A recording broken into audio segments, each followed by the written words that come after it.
지금 우리 세상이 이상하게 변하고 있다고 느끼신 적 있으십니까?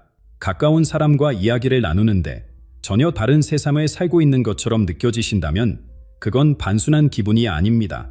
500년 전 노스트라다무스는 이렇게 말했습니다. 인류는 언젠가 두 갈래로 나뉠 것이라고. 깨어난 자와 잃어버린 자로. 그런데 가장 무서운 건 대부분의 사람들이 자신이 어느 쪽인지도 모른다는 것입니다. 혹시 요즘 이유 없이 불안하고 세상이 이상하게 돌아간다고 느끼신다면 지금 바로 그 분열의 시기를 겪고 계신 겁니다. 이미 시작된 이 변화 속에서 당신은 어느 쪽에 서 계십니까? 그렇다면 이 분열은 언제부터 시작된 것일까요? 답은 여러분을 놀라게 할 것입니다. 노스트라다무스가 남긴 센츄리 8권 41절에는 이런 구절이 있습니다. 위대한 수가 깨어날 것이며 검은 물과 빛의 경계에서 선택이 이루어질 것이다. 하지만 여기서 중요한 건 그가 말한 깨어남의 방식입니다. 대부분 사람들은 세상의 변화가 갑작스럽고 극적으로 일어날 거라고 생각합니다. 마치 영화처럼 폭발과 함께 모든 게 바뀔 거라고 말이죠.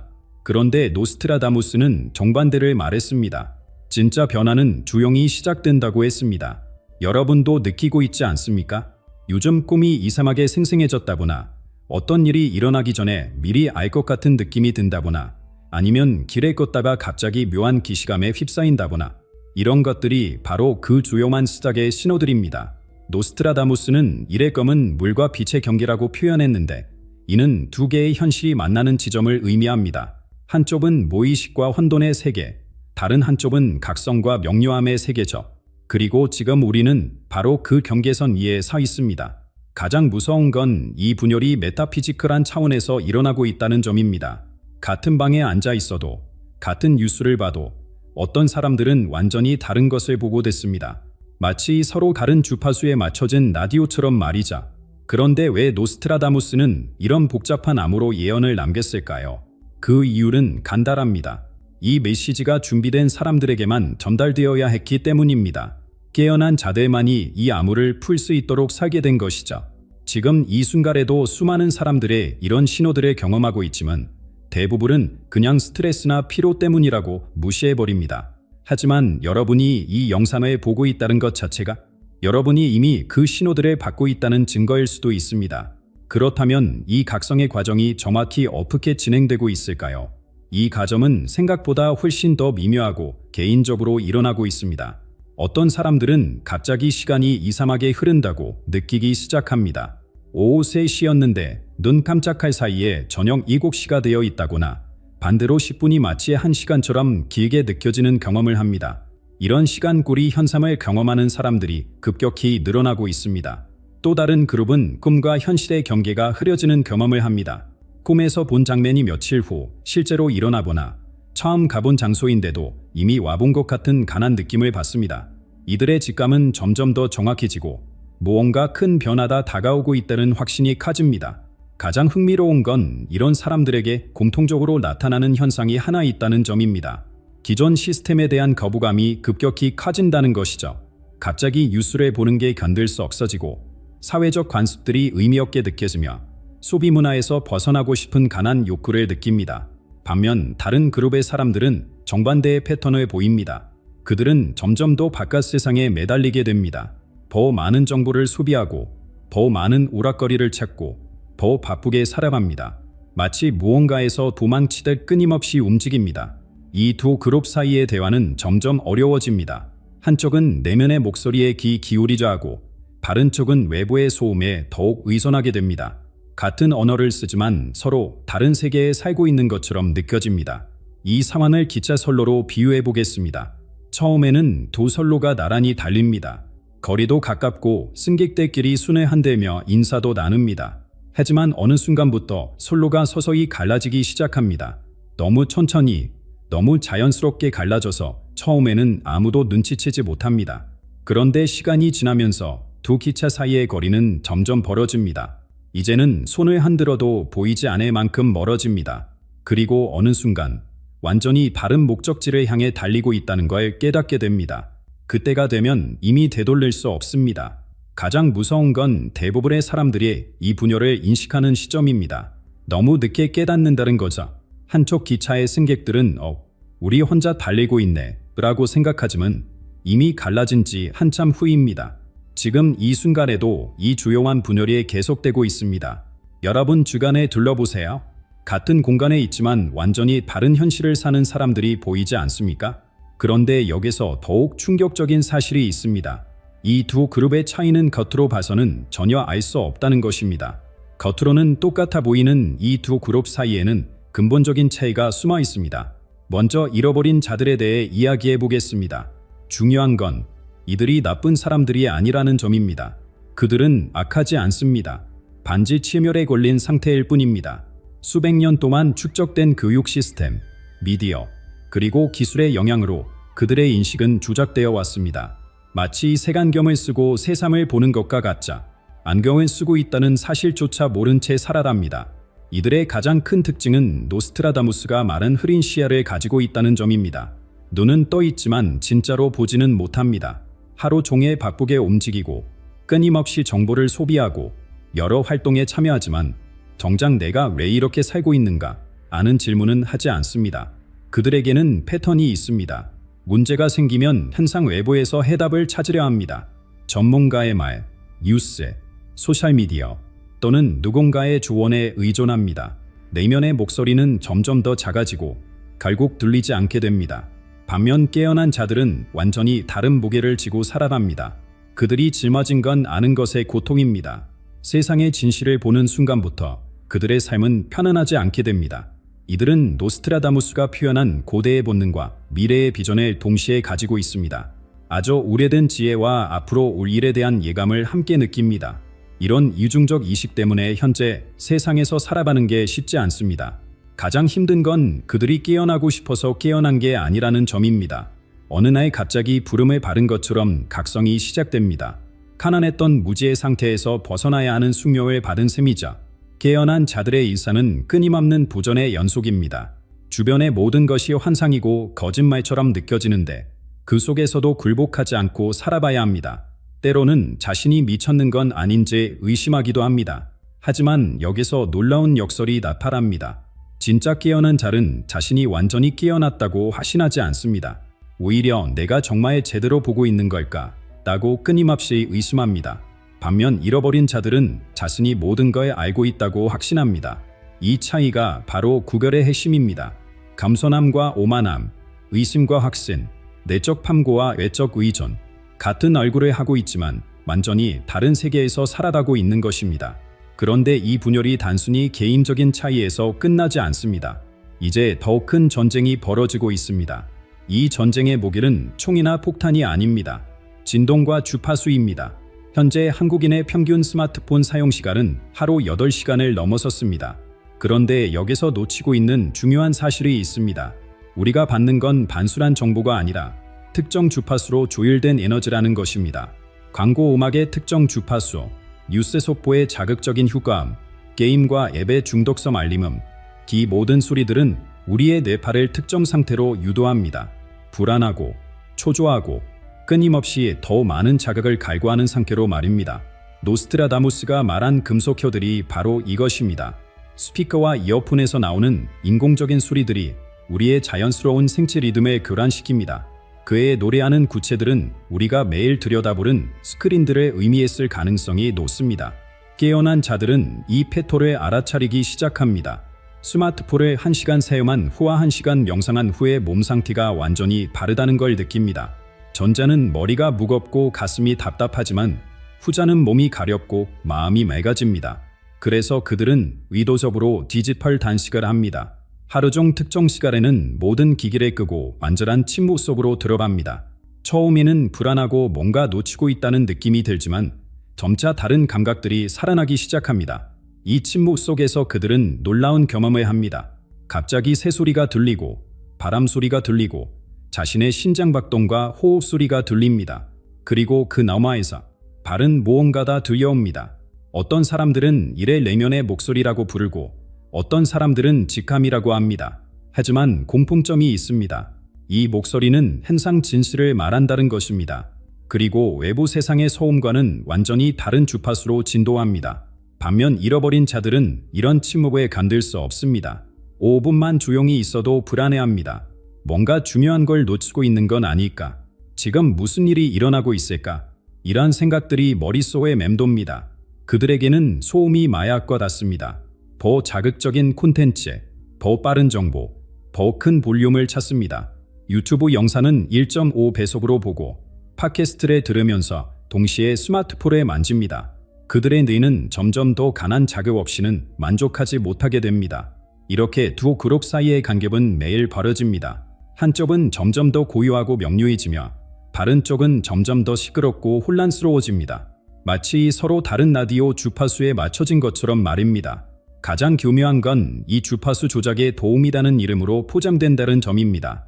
더 효율적으로, 더 빠르게, 더 편리하게, 지름 명목하에 우리의 자연스러운 리듬이 파괴되고 있습니다. 하지만 더 큰 위험이 기다리고 있습니다. 이 주파수 전쟁은 우리가 선과 악을 구별하는 능력마저 흐려놓고 있습니다.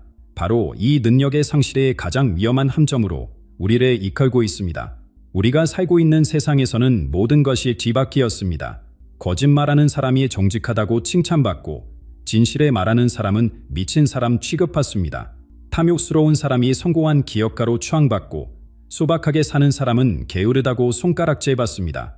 노스트라다무스는 이래 동목의 옷을 입은 짐승이라고 표현했습니다. 겉으로는 서양해 보이지만 속은 썩어 있는 존재들이 사회 곳곳에서 권력을 쥐고 있다는 뜻입니다. 그들은 도덕과 정의를 입에 달고 살지만 실제로는 자신의 이익만 추구합니다. 더 교묘한 건 이런 역전이 선한 목적이라는 포전지에 쌓여서 온다는 점입니다. 모든 사람의 행복을 위해, 더 나은 세상을 위해, 평화를 위해 이런 아름다운 구호들 뒤에 숨어있는 진짜 의도를 보는 사람은 점점 줄어들고 있습니다. 각성과 영성 분야에서도 마찬가지입니다. 깨달음을 얻으세요. 의식을 확장하세요. 진정한 자아를 찾으세요. 이런 말들로 사람들을 유혹하는 거짓, 스승들이 넘쳐납니다. 그들이 제공하는 건 진짜 깨달음이 아니라 또 다른 형태의 감옥입니다. 노스트라다무스는 이래 아무도 따뜻하게 하지 못하는 새벽이라고 불렀습니다. 겉으로는 빛처럼 보이지만 실제로는 차갑고 고와한 가짜 빛을 의미합니다. 이런 거짓 깨달음에 빠진 사람들은 자신이 높은 차원에 있다고 착각하면서 점점 더 현실에서 멀어집니다. 진짜 영적 스승들은 화려한 광고를 하지 않습니다. 수만 명의 팔로워를 자랑하지도 않죠. 그들은 조용히, 진정으로 필요한 사람들에게만 가르침을 전합니다. 하지만 소음이 넘쳐나는 세상에서 이런 조용한 목소리를 듣는 사람은 많지 않습니다. 진정한 각성의 길은 가난하지 않습니다.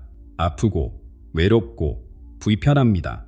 왜냐하면 우리가 지금까지 진실이라고 믿어왔던 모든 것들이 거짓임을 깨달아야 하기 때문입니다. 가족, 친구, 사회가 당연하다고 여기는 것들의 의문을 품어야 합니다.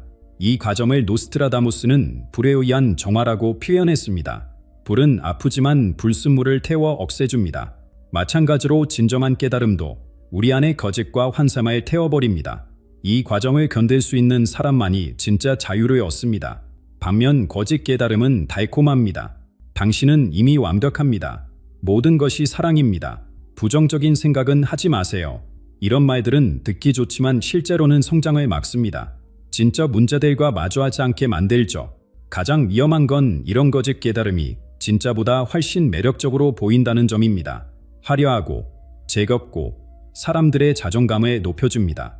반면 진정한 영적 길은 겸손함과 고통을 요구합니다. 그런데 여기서 희망적인 소식이 있습니다.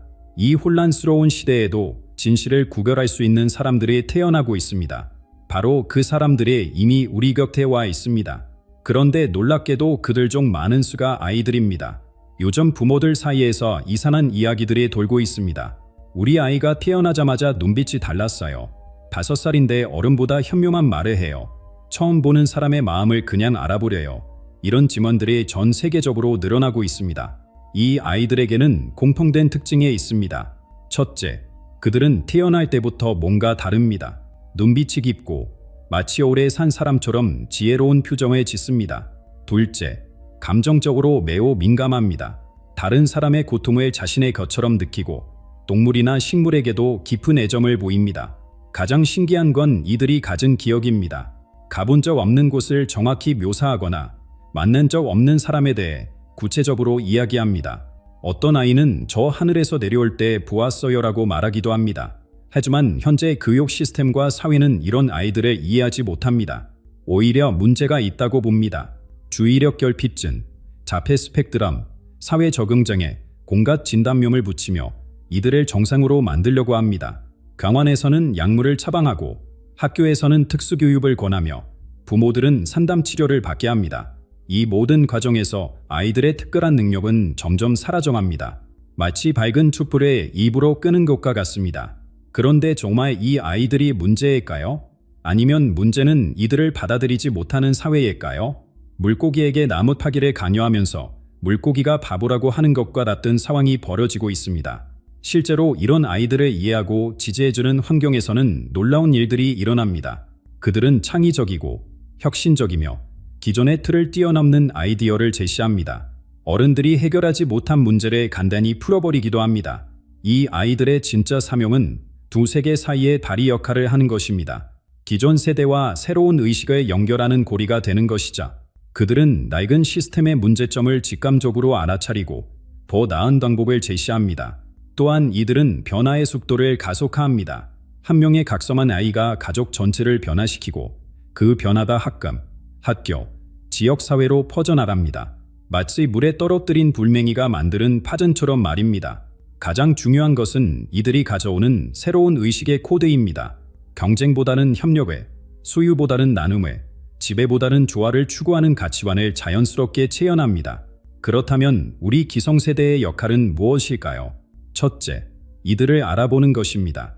문제아가 아니라 소무받은 존재라는 것을 인정하는 것이자 둘째, 보호하는 것입니다. 사회의 압력으로부터 그들의 순수함을 지켜주는 것입니다. 셋째, 안내하는 것입니다. 그들이 자신의 능력을 올바르게 사용할 수 있도록 지혜를 전해주는 것입니다. 하지만 가장 중요한 건 그들의 불꽃을 끄지 않는 것입니다. 기존의 틀에 억지로 맞추려 하지 말고 그들만의 독특함을 존중해야 합니다. 이 아이들이 성장해서 성인이 되는 시점, 바로 그때가 인류 분열의 마지막 단계가 될 것입니다. 그 마지막 단계가 바로 지금입니다. 더 이상 미룰 수 없는 선택의 순간이 다가왔습니다. 앞으로 몇 년 안에 인류는 완전히 갈라질 것입니다. 두 개의 길이 있습니다. 하나는 통제와 환상의 길입니다. 가난하고 안전해 보이지만 실제로는 영혼의 감옥인 길이자 바른 하나는 진실과 자유의 길입니다. 험하고 고독하지만 진정한 해방이 기다리는 길입니다. 이 선택은 투표로 하는 게 아닙니다. 말로 하는 것도 아니죠. 매일매일 우리가 내리는 작은 결정들, 우리가 집중하는 것들, 우리가 진도하는 주파수, 이런 것들이 우리의 운명을 결정합니다. 아침에 일어나서 스마트폰부터 확인하는 사람과 조용히 명상하는 사람, 문제가 생겼을 때 남을 탓하는 사람과 자신의 내면을 돌아보는 사람, 뉴스에 분노하는 사람과 그 너머의 진실을 찾는 사람, 이런 작은 차이들이 쌓여서 완전히 바른 현실을 만들어냅니다. 그런데 여기서 가장 큰 착각이 하나 있습니다. 많은 깨어난 사람들이 나 혼자 이 길을 걷고 있다고 생각한다는 것입니다. 주변에는 잠든 사람들만 있는 것 같고 아무도 자신을 이해해주지 않는 것 같아서 절망하기도 합니다. 하지만 진실은 정반대입니다. 지금 이 순간에도 전 세계 곳곳에서 수많은 사람들이 같은 각성을 경험하고 있습니다. 노스트라다무스가 말한 기억의 장이라는 보이지 않는 네트워크가 이들을 연결하고 있습니다. 이 네트워크는 인터넷이나 소셜미디어가 아닙니다. 훨씬 더 깊고 강력한 연결입니다. 어떤 사람이 진정한 깨달음을 얻는 순간 그 에너지가 전 세계의 다른 깨어난 자들에게 전달됩니다. 마치 거대한 넷처럼 모든 것이 연결되어 있는 것이자 이 네트워크를 유지하는 사람들이 있습니다. 노스트라다무스는 이들의 보이지 않는 수호자라고 불렀습니다. 그들은 왕이나 대통령이 아닙니다. 유명하지도 않죠. 하지만 이들이 없다면 두 세계 사이의 문이 닫혀버릴 것입니다.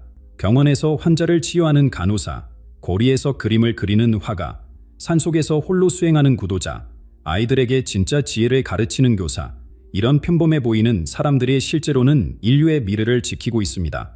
그들의 공통점은 타인의 영혼을 어루만질 줄 안다는 것입니다. 말이 아니라 존재 자체로 사람들을 치유하고 깨우칩니다. 한 번의 만남으로도 누군가의 인생을 완전히 바꾸어 올 수 있는 힘을 가지고 있자 바로 여기서 우리의 진짜 사명이 시작됩니다. 단순히 깨어나는 것만으로는 충분하지 않습니다. 어둠 속에서 빛이 되어야 합니다. 혼자만 구원받는 게 아니라 다른 사람들에게도 손을 내밀어야 합니다. 노스트라다무스는 이렇게 예언했습니다. 태양은 소수의 눈을 통해 떠오를 것이며 그들을 통해 많은 이들을 따뜻하게 할 것이다. 이것이 바로 깨어는 자들의 신성한 사명입니다. 혼란스러운 시대일수록 한 사람의 진정한 빛이 더 큰 영향력을 발휘합니다. 절망에 빠진 사람에게 희망을 주고 길에 잃은 사람에게 방향을 제시하며 두려워하는 사람에게 용기를 전해주는 것입니다. 지금 이 순간 여러분도 선택해야 합니다. 방관자로 남을 것인가? 아니면 빛의 전달자가 될 것인가? 여러분의 선택이 단지 여러분만의 운명이 아니다. 인류 전체의 미래를 결정할 수도 있습니다. 노스트라다무스의 예언은 운명이 아닙니다. 가능성입니다. 그 가능성을 현실로 만드는 것은 바로 우리의 몫입니다.